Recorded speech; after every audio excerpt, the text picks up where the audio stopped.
Whoa, we got into the playoffs.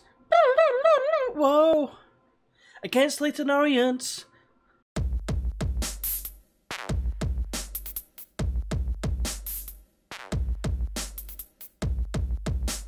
Hey everyone, and welcome back to episode 11 of Turmoil at Tranmere. Today we've got the playoffs first round, not semi-final, but first round.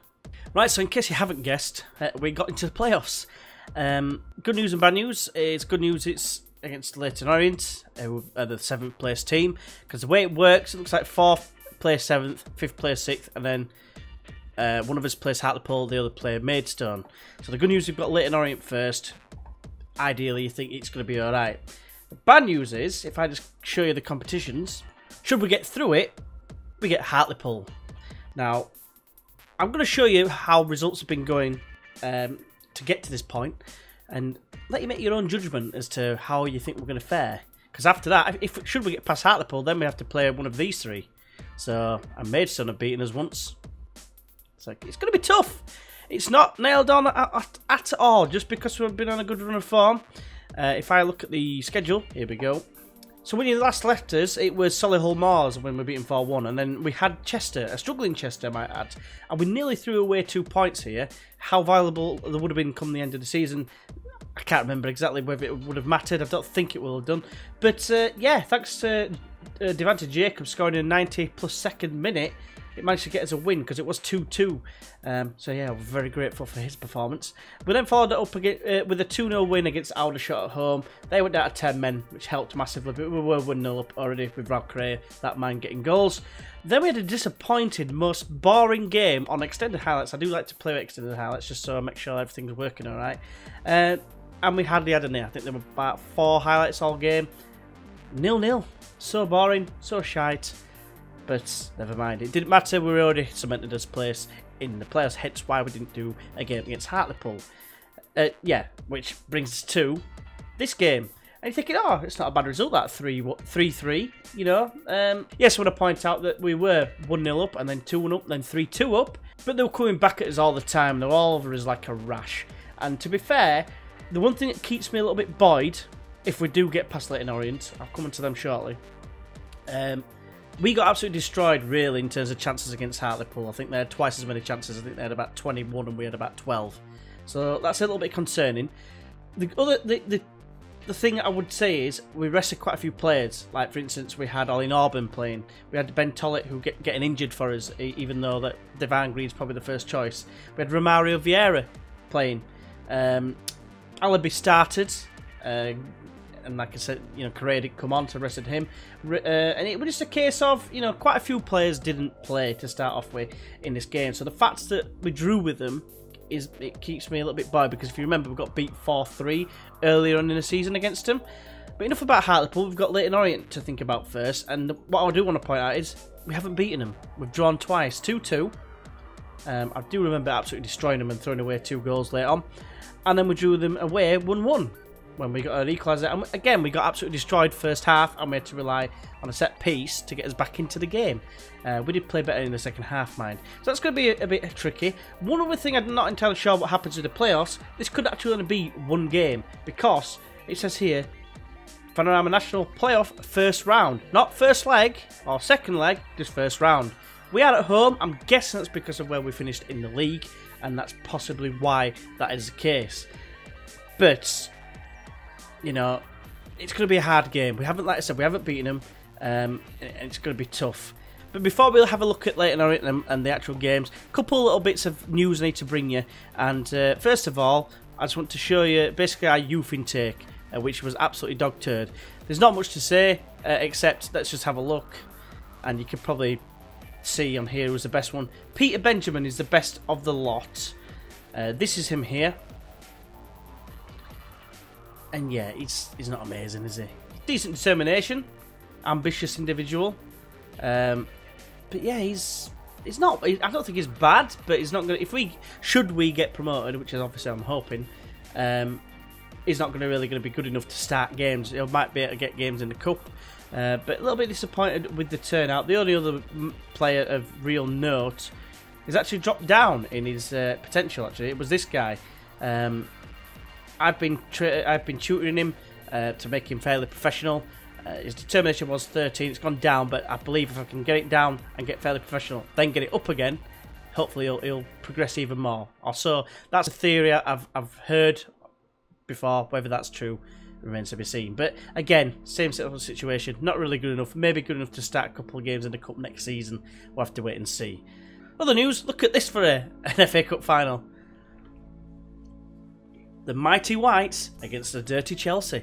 So yeah, probably going to get beat, but I just wanted to highlight that with me being, of course, a Leeds fan. But now we're going to move on to Leyton Orient, who have had a massive fall from grace. Obviously, they spent a lot of time in League 2, got promoted into the League 1, and were there for several years. Really nearly got into the Championship. I think, if I remember rightly, they got to the playoff final and got beat. I can't remember who it was against. It may have been Brentford, I'm not 100% sure. But yeah, then the following season they got relegated. Had spent a season down in League 2 and then got relegated again, finishing bottom, which is a bit of a shame. I think they were in with a shout for the Olympic Stadium as well at one point, which is crazy paving, but never mind. Their manager is Paul Dickov, former player of course for Leeds. Mainly, I think mainly Leicester, I want to say. Maybe not. Arsenal probably, more so. But anyway, decent manager at this level. This level, of course, man management and motivating is pretty decent, as well as, you know, tactical knowledge isn't bad, but hopefully we can get one over him this time. Jeff King, should I say, he was the pain in the dick that scored twice against us on loan from Bolton. Sure, for me, he's a good player, isn't he, for this level?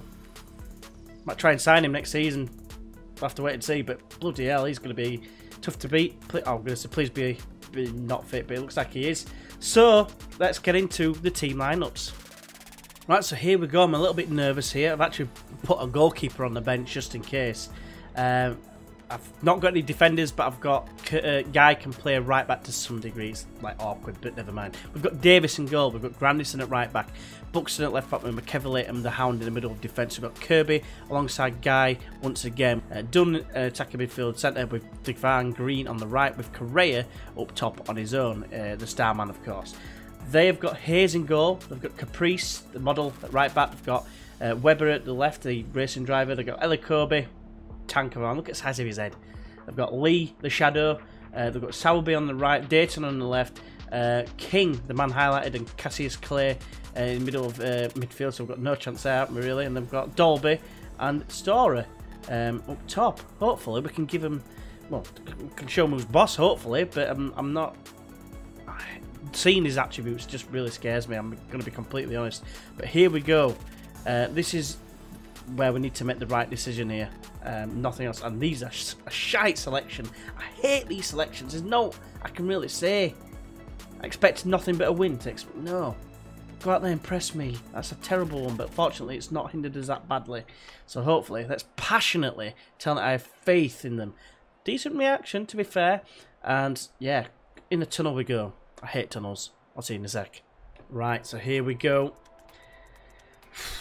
Nerves again. I haven't felt like this since we nearly got sacked. I do realise, I don't know if you saw that, I put like a little bit of text on, but I do realise I said that we nearly got relegated in the last episode. And I actually meant nearly got sacked, but anyway. Kirby swings it in towards the Hound. It's cleared away to Guy. Get it whipped back in, mate. He does. It's cleared away. Guy once again. Green. He smashes it, ricocheting everywhere. And Hayes makes a save. Come on, boys. We've got to do this. We've got to do it like Gaz says on Call of Duty, if anyone remembers that. Let's do this. Oh, they've just hit the bar. It's cleared away. Yeah, it was like some guy off EastEnders that did his voice. But anyway, I digress because it's not Football Manager that I'm talking about there. It's a completely different game. So shut up, G. Here's another chance. Green, whip it in. He does. Correa, get in there. You beautiful bastard. Come on. What a signing he could have turned out to be. I knew I needed help up front. I needed something to show Norwood the way in terms of goal scoring. And wow, has he come on leaps and bounds. He's scored, I think, in practically every game that he's played. Storer, though, wins the header, surprisingly. The Hound cleans up, though, like he always does, quite regular, to be fair. Jacobs with a needless spin. And as a result, it's also ball. Storer's in behind. He can sweat he goals a bit. No, he doesn't need to. He just scores at the near post. And that's shocking. Shocking behaviour. He does a nice little yippee jump. And, yeah, disappointing. Look at this. Look at the spin. Why? Why do you need to do that spin? You've been listening to Kylie Minogue before you start the game or something. I'm spinning around, move out of my way. Why does she know all of the lyrics? I don't know. Get encouraged, son. Done with the corner. Moves to Micky Mellon. Hound! Get in there, you big dog. God knows. But yeah, fantastic.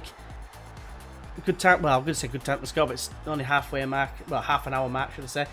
I just encouraged him just before. It might be a little bit too late. But yeah, nice exchange from Micky Mellon and Hound. Here's Dalby. Gives it away like a Chili Peppers fan. And yeah, over the top for Correa. Correa 1-on-1 with the keeper. Show no one how it's done. No, you're not supposed to like vindicate him. You're supposed to show him how it's done. Star looks offside there and he is. Good stuff. Back to King. Square to Cassius Clay. Feeds it out to Sowerby on the right. He's coming in field a little bit and plays it through. Dalby 1-on-1. The keeper's put it wide. What a let off that is. You shit bastard. Right, Buxton with the throw. Throws it, gives it. Oh, he didn't give it away for once. Normally they give it away. Dunn plays it in. Correa! Oh, he's got on! Get in there! I thought it was such a team effort. We're just going to go straight at the keeper. But I don't know if Hayes has the mare there, but I don't care. 3-1. Come on, boys. Getting proper up for this. I'm probably going to wake up our lass, Ant Young'un, and then all hell will break loose. And then the sweats really will come on. But yeah, look at that. Yeah, he could have done better. He's just literally gone. That's a save, apparently. So half time, boys. Absolutely fantastic. Great response for so many reasons, John. Do you remember, like, well, I don't know, it depends how old you are, but I remember FIFA 98.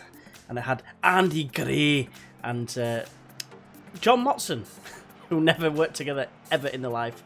And yeah, they were like the commentating crew for that game. I remember it fondly. Another thing I remember, while I do some changes here, I'm just going to say retain possession because we're in a decent position here. But I'm also going to make a few changes as well. Dunn's going to come off for Rinomhota. But another thing I remember about FIFA 98 is, obviously Dennis Wise were around at the time. And I always remember that there was like faces you could choose when you're editing players and whatever you. And there was a face that looked just like Dennis Wise. And it wasn't on Dennis Wise. Does anyone else remember anything like that? Or any other games like that, actually? Like any other FIFAs or whatever? Any characters and like certain people? Albi's been on decent form, to be fair, in the last couple of games. That's why I chose to bring him on. I thought, well, not really changing much, but the Hound smashes it forward towards that man, but he's lost out in the air, but he was nowhere near it, to be fair. Rinomhota, though, plays it through Alabi now. He's got no support whatsoever. Can he hold it up? He can do a nice little jump and find Guy, who heads it straight at Hayes. So I've just pressed concentrate just as this highlight came on, so I don't think I've got it in time. But here we come with another highlight. Guy finds a Rinomhota, tries to feed it through for... What the hell's Alabi doing? It's played over the top. Ooh, I thought that was going to be a bit of a fail. But never mind. Fail the Week series will be starting soon. I do promise that, but it's finding time to do it at the minute. Coming to Christmas, I'm tempted. I know I said it might be within the next couple of weeks. Might be tempted to wait while the Christmas break. I break up for my workplace. Darby's kind of in behind him. He's got one player to aim for in the middle. He's going to find him. Bollocks. And I've just said concentrate. I hope they do now. But yeah, my workplace breaks up on the 22nd, Friday the 22nd. So that night, I might be able to make a start on something. Well, start on the Fail of the Week series. But yeah, I'm just a bit shell-shocked from that goal, to be honest, because it's been completely undeserved. 12 shots, 11 on target to their 2 on target. They've scored 2 goals.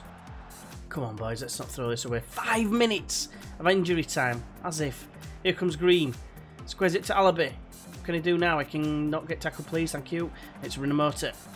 Twisting and turning, looking for options. Goes back to Micky Mellon. Plays it first time to Buxton, who's tightly marked, to be fair, but here's Tambani. Alabi, play it through. Don't shoot, you greedy bastard. He had a runner. It was going to be 1-on-1 with the keeper. Come on, boys, don't throw it away. Come on. Oh, a minute and 15 seconds. This is really tense. Honestly. Alabi loses out in the air. No, it's a free kick. Elikobi, the tank.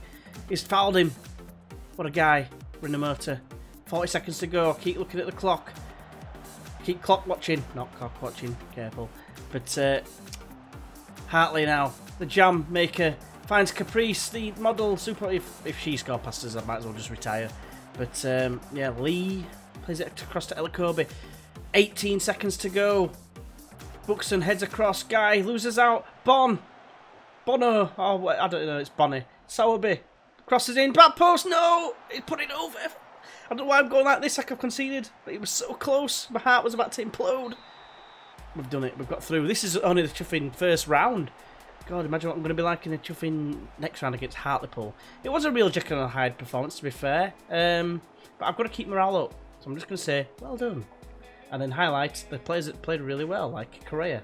I just thought the job might have been done. I know it's a bit of a risk at 2-goal deficit, but I had a feeling that Correa might be able to be rested. And fortunately, we've got away with it somewhat. And we are unbeatable, apparently. You can't see that, but unbeatable is the achievement I've just unlocked. And, yeah, we beat them. It's greyed out, so I'm guessing that means we're through to a game against Hartlepool. Let's have a gander. We had to play Hartlepool United away from home, where we got beat 4-3 in the league. It's going to be a very tough game. And, yeah, hopefully you can join us for it. So there we go, boys. We've got Hartlepool United. I've just checked, and it's only one leg again. So it's going to be tough playing away from home against Hartlepool. It's going to be a very tough game, as mentioned. We lost 4-3 earlier on in the league at their place, so at Victoria Park. And I'm expecting a really tough game. So hopefully you can join us for it. If you have enjoyed this video, please go ahead and press that like button. It'd be greatly appreciated, as would be subscribing if you are indeed new to the channel. And like I say, hopefully you can join us for the semi-final of the playoffs. Hopefully it's not going to be as nervy and as sweaty as that, because that was very nervy, especially at the end when they got that one to make it 3-2. But anyway, until next time, I'll see you then. Bye-bye.